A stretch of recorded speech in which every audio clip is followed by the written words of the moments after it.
Avertissement.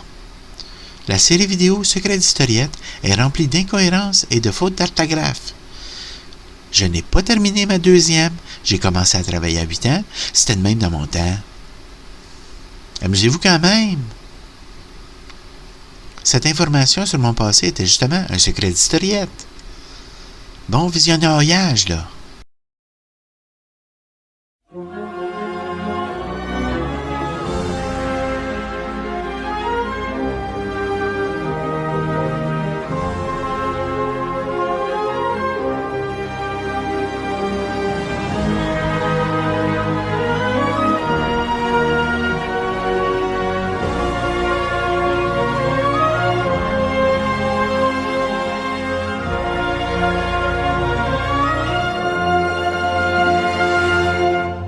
Ah, vous êtes là. Vous savez, avec mon travail, on n'a pas toujours le temps de s'émerveiller devant la vie.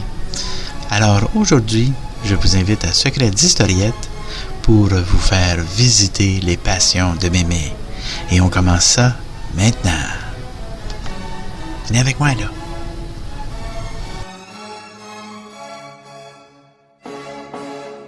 Ah, enfin, là je suis bien plus confortable que d'être en coureuse des bois. Pour visiter notre premier musée, tout d'abord, on se retrouve ici devant ce magnifique bâtiment, comme vous voyez, tout fait en pierre. Quoi de mieux que d'aller visiter tout ça? Attention, des roches par terre. Et puis, on se retrouve ici devant le logis du meunier. Oui. Les membres de la famille Godefroy de Tonnancour jouissent d'une influence notable dans les cercles mondains de la Nouvelle-France. Du où, là? C'est quoi? Ah, vous êtes là, les petits coquins. Vous faisiez une farce. Ah, vous autres, ma gang de petits opossums à marde. Ah, c'est-tu beau, ça? Et puis, vous voyez, là, je vais vous le prouver, là, regardez, c'est de la vraie pierre. De la vraie pierre! Oh mon Dieu, c'est des matériaux d'antan, c'est-tu merveilleux ça? Les membres de la famille Godefroy de Tonnancour jouissent d'une influence notable dans les cercles mondains de la Nouvelle-France. En tant que seigneurs, marchands et fonctionnaires,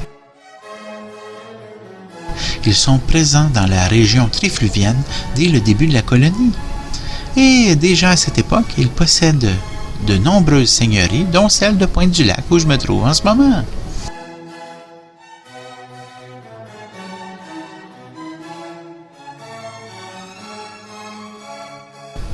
Il est délicat de dater avec précision les différentes modifications qui ont été apportées au bâtiment au fil des ans. Les documents attestant les rénovations ou les nouvelles constructions sont rares. Et ce n'est qu'en glanant un peu d'indices éparpillés qu'il est possible de reconstruire le fil des événements. Il faut donc procéder prudemment afin de poser quelques jalons de l'histoire des moulins de Pointe-du-Lac. Mais c'est-tu pas beau ici, ça? Ça c'est-tu pas beau ici dedans? Parole de Mémé, j'aime ça. L'établissement d'un barrage sur la rivière Saint-Charles permet d'ériger le premier moulin à farine de la seigneurie de Tonnancour. Si le moulin date indubitablement de la fin du 18e siècle, il est évident qu'il a subi avec le passage des années une foule de rénovations qui, pour la plupart, n'ont pas été documentées comme je vous le disais. À toutes les 3 ou 4 décennies, par exemple, il devait nécessaire de réparer ou de consolider la structure du moulin.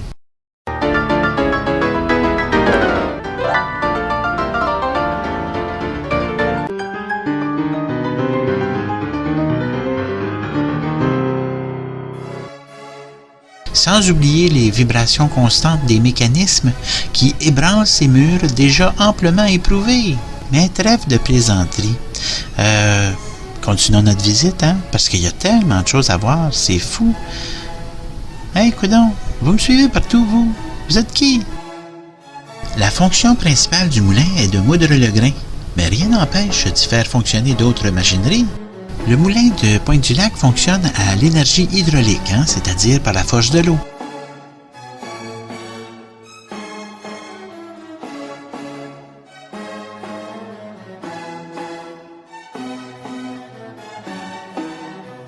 Le meunier contrôle la vitesse de son moulin en réglant le débit d'eau, en fermant le barrage. La puissance du courant est transmise au mécanisme du moulin par la roue à godet verticale située à l'intérieur du bâtiment. Pour moudre de la farine, ça nous prend des grains. Si on pouvait faire de la farine de blé, de l'avoine, du seigle ou de l'orge.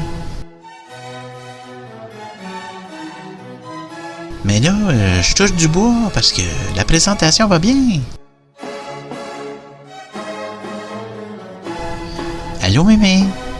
Ah, c'est toi, mémé! Allô?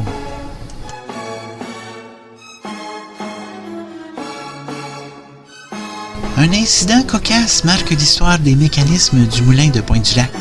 On retire en 1957 la turbine de son bassin pour la nettoyer et elle disparaît.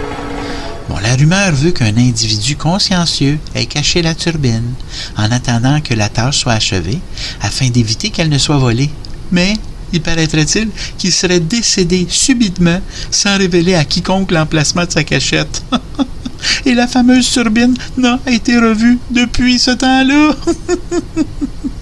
Construit vers 1765 et classé site patrimonial, le moulin seigneurial de Pointe-du-Lac est l'un des rares bâtiments de son époque qui possède encore tous ses mécanismes. Exposition artistique, un four à pain traditionnel, grand boisé de Pointe-du-Lac, une charmante boutique, activités éducatives et visites de groupe, location de salles et bien plus encore. Visitez-nous. Vous pouvez avoir toutes les informations, horaires et tarifs, sur moulin-pointe-du-lac.com. C'était Secret d'Historiette. Tourlou les petits opossums. À la prochaine pour de nouvelles aventures. Bye bye!